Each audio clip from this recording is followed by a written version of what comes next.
I am thrilled to be with you today. Now, today I am talking about being an introvert. So many of you have asked me how it is that I can be an introvert and still be as visible as I am, still do the events that we do. We put on anywhere from 16 to 24 events a year, and how I manage to get it all done. And I hear you. It is a completely different formula that I use to do this than somebody who's an extrovert or somebody who's not as highly sensitive. And I really want to share that with you, especially for those of you out there that are introverted yourself or are highly sensitive or highly empathic. I really want to share with you that being an introvert for me has been my greatest asset in building my 7-figure company. And I want to give you some tips for you to be able to make it your greatest asset as well. So be sure to leave me a comment and let me know what you got from this. And I'm happy to respond to those comments. So I want to take a moment and first talk a little bit about really getting yourself and understanding what your needs are. So, first of all, let's define introvert versus extrovert. An introvert is somebody that gets their energy from quiet and from being alone or being with one or two people. An extrovert is somebody that gets their energy from being with groups of people or being outside in public spaces. That's really what it's about. It's where do you get your energy from? It does not mean that an introvert can't be in an extrovert situation or an extrovert doesn't need quiet time. It's where do you get replenished? So typically, you know that you're more on the introverted side if after you go out with friends and family, you just need some quiet time, right? You need some couch time, you need some pajama time, you maybe need some cuddle time with your animals. And you know that you're more extroverted if you find yourself getting really, really antsy, if you've been home alone too long, or if you haven't been out meeting people. My husband is on the spectrum a super high extrovert, and I always tease him because he's like a puppy that gets really antsy if we haven't been out over the weekend. And I'm like, and I always tease him that he's going to pee on the floor like a puppy does if we don't get him out meeting and being with people. And I, on the other hand, am definitely an introvert, and I need to have a certain amount of quiet time. So this affects you as an entrepreneur. And remember that there's a spectrum. So you can be more introverted, you can be more extroverted, you can be an ambivert where you go both ways depending on the situation. So know that it's not just one thing. So we were doing a one-day event, and I was doing it in San Francisco, and my husband's name is Jay, was helping me with the event, and we did it at this really posh hotel in San Francisco. It went really well, super excited, and we're staying with some really good friends of ours in San Francisco. So I go home after the event. The event ran from like 10 to 5. We spend the night there, and the next day is Sunday, and we're going to brunch with our friends. And I have jeans on and a sweatshirt. And I remember that we were walking, it was about a 15-minute walk to the restaurant. And I just started complaining to my husband. I was like, I can't do this anymore. These jeans are really uncomfortable. I can't wear this sweatshirt. Nothing fits. I'm tired. I don't like you. I don't like them. I don't want to be here. And my husband's like, what the heck is going on? Because I'm not normally like this. And I just was so uncomfortable. And in that moment, I realized that I never should have planned to go out. That what I really needed was to take my jeans off, put on some comfy clothes, and sit on the couch because my energy tank had already been depleted. And I think that that is a realization that we as introverts don't always give ourselves permission to relax, permission to bow out of the social situation when we need to. And that's one of the first things that I want to talk about here in managing and navigating life as an introverted entrepreneur is that when you have done something that you are holding a container of energy, that could be a webinar, That could be a 2-hour workshop. It could be virtual. It could be in person. What you need to know is that the next day, you are going to feel like you've run a marathon. It's going to feel like your tank is empty, and that's because it is. So, one of the things that you want to plan in as an introverted entrepreneur is make sure that you plan in time to recover. So if you, for example, are going to a networking event and it is Tuesday night from 6 to 9, and you know that you're going to be out talking to people, on Wednesday morning, you want to put into your schedule that from 9 to 12, you're not doing anything and you're not starting your day until 12:30. That way you can add some recovery in. Now, keep in mind that everybody's on a different end of the spectrum here and everybody needs different amounts of time for recovery. So you do you, but make sure you plan that recovery in.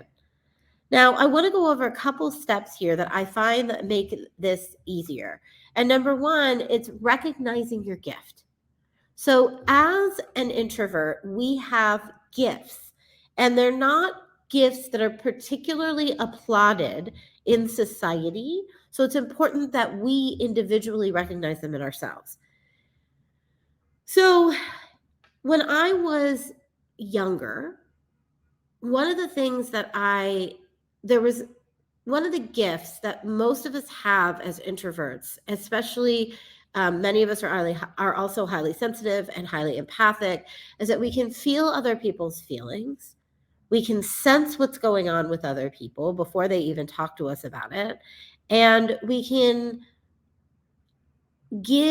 support and help people before they even realize they need it. And it was my first job out of college. I was maybe 23, and I was out with my boss at the time and we were having drinks. And because of my introverted empathic personality and also the healer in me, he ended up telling me his whole life story. And I heard it, and it was great, and some of it was very vulnerable and personal, and of course, I handled it with care, and I knew things that maybe I shouldn't know, and I said things that were probably pretty mature for my age, and we get back to work the next morning, and he ignores me. He won't even talk to me. And that went on for about a week, and then our relationship really shifted. And that kind of lesson appeared over and over again ever since I was young, in my high school years, in my college years. And what I started to recognize is that as an introvert, because we are more quiet, we have a gift. And one of the gifts that we often have is that we know things. We see things. We observe things. And we can hear between the words of what people are saying. And that is a beautiful thing. But for many introverts, they don't recognize that about themselves. And so they try to make themselves be like an extrovert. So the first thing I want you to get is that your introverted nature is your gift. And it is part, if not all, of the reason why you're so good at what you do. Many of you are service providers, and you can actually identify and isolate exactly what somebody needs even before they need it because you're so powerful in your gifts. So the first piece is recognize your gift, right? And honor it. Now, one of the things that's also helpful is learning as an introvert to use your gift when you're speaking and when you're being visible. So visibility is always a bit tricky for an introvert because it does take a lot of energy. And one of the things that I've noticed that makes it also tricky is that you're empathic as an introvert. So you can often feel what a room is feeling or feel what a person is feeling. So one of the things that I really invite you to play with is talking to a room. So I learned this kind of randomly. I was at a speaking event and I was the most advanced person in the room. So my mentor at the time, it was a speaking training event. My mentor at the time had me go last. So this was like, I was maybe speaking at like 6:30 at night, and everybody had been in the room listening to other speaking people go over and over and over again. So I get up there to do my talk, and I can feel how exhausted the room is. I can feel how they really just want to leave and how they don't actually want to listen to me. And I got very twisted in my words. Like I got really quiet. I didn't know what to do. And my mentor at the time is like, "What do you feel?" And I said, "They are tired and they don't want to hear me." And she said, "Talk to them about that." So I said, "Hey, you guys, I know you're tired and you probably want to leave." And everybody started laughing. And I was like, "Oh." And then they started to come in. I got their energy back. And then I talked for a little while. And then I said something and I wasn't sure they understood. So I talked to the room again. I said, "Hey, I'm feeling like you might not understand. Do you want me to say that in a different way?" And somebody raised their hand and said, "Yes, I want you to say it in a different way." And there I was. I said it in a different way. And it was like I was talking to the energy of the room. So, one of the beautiful things about being an introverted entrepreneur is that you can feel things and you know things. So, I want to encourage you to bring those things up, whether you're talking to a room full of people or whether you're talking one on one, right? You might be having a client who is upset and it doesn't maybe feel like you're getting through to them. And you can say, "Hey, maybe I'm not saying the right things, but it doesn't feel like this is landing. What can I do differently?" And again, it's about exchanging what you know versus bottling it up within you. And I find that that's one of the biggest mistakes that my introverted entrepreneurs make is that they bottle up what they know, their deep knowing, because they don't feel like it's correct to share it. And I really want to encourage you to share what you know, share what you are seeing. And what you're going to notice is that when you can share what you know and share what you are seeing, visibility becomes a lot easier. All right, let's move on to step number 3.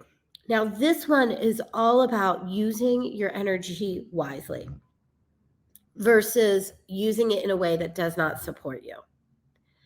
So, one of the things that my husband and I do is every Saturday and every Sunday, we sometimes, not every Saturday and every Sunday, but like sometimes on Saturdays and Sundays, we work in the mornings. I happen to love to write and to create on Saturday and Sunday mornings. It's like the artist in me, the creative in me loves the idea of having quiet space on those mornings to get things done. But sometimes what happens is I get really caught up in my husband's extroverted energy, and he wants to go out for breakfast. He wants to maybe meet people for brunch. He wants to go for a walk. He wants to get out and soak up the energy so that he can replenish his energy. So I go and I do that with him. And then we get back and we have lunch, and I find that I'm not starting work until 2:30 in the afternoon. And I get downstairs to our office and I'm like exhausted and I'm totally wiped. And I try to push through and I get very little done and it feels really hard. Anyone here relate to that? Leave me a comment if you're relating to that. And that's because for us as introverts, there are very small windows in which you can actively work effectively, where you can focus well. And it's different for all of us. For me, my window of focus is best done between 8 a.m. and 11. So if I can sit down and do a 3-hour block between 8 a.m. and 11, I'm going to be much better off for the like literally the rest of the week than I am if I try to do something at 2:30 or 3 o'clock. So this is another piece as an introvert, as a highly sensitive entrepreneur, as an empath, is where are your windows in which you use your time wisely? Figure them out and really step into them. And then we're going to move into step number 4 here, which is redefining visibility. For many of you as an introvert, your energy, and for me, this is true too, the energy, like it goes in waves. Sometimes you're really high energy, and sometimes you're low energy, and sometimes you're high energy, and sometimes you're low energy. And what that means is that there are moments in which visibility is easy for you, where visibility feels totally doable. And then there are moments where visibility is just feels exhausting. So I recommend, depending on where your level of energy and introvertedness lies, If you're somebody that feels like you rarely, if ever, have energy to do it during the week, I recommend that you batch process your videos, you batch process your lives. You can do lives on StreamYard or Restream. You can do them ahead of time so that you can still stay consistent in your visibility, even if your energy is waning during the week. And this is especially true for any of you that have chronic illness or you're nurturing or caretaking a family member and you just have an unpredictable schedule. Now, for those of you that know that you could do it during the week, but there's this place where you just don't like doing it. Maybe visibility for you feels terrifying. Maybe it feels like when you're in front of an audience, whether it's a video or whether it's doing a talk, like that they suck the life out of you. And that it feels so exhausting before, during, after. And if that is you, I want you to redefine what visibility is. So, Michael Singer talks about how the way in which we fall in love with our work is that we show up to every moment and be of highest service to the moment. And one of the ways to fall in love with visibility is to be in highest service to the moment in which you are being visible. So you're not showing up because you want lots of engagement. You're not showing up because you want approval. You're not showing up because you want people to like you. And you're not showing up because you're afraid of criticism. You're showing up because you are being in highest service in the moment to someone, to one person out there who could use your help. I like to think about it as I'm shooting this live right now for one of you. There is one of you that is going to watch this, hopefully, at least, and is going to have a nugget or a shift or a thought change, and then you're going to live a better life because of it. It's going to trigger something awesome for you. It's going to change your life. And that is why I'm doing this, because it's so important as a introverted entrepreneur that you not hang on to your fears and what your brain will tell you around, oh my gosh, what if they criticize me? Oh my gosh, this is so exhausting. Oh my gosh, I have to be perfect in front of the camera.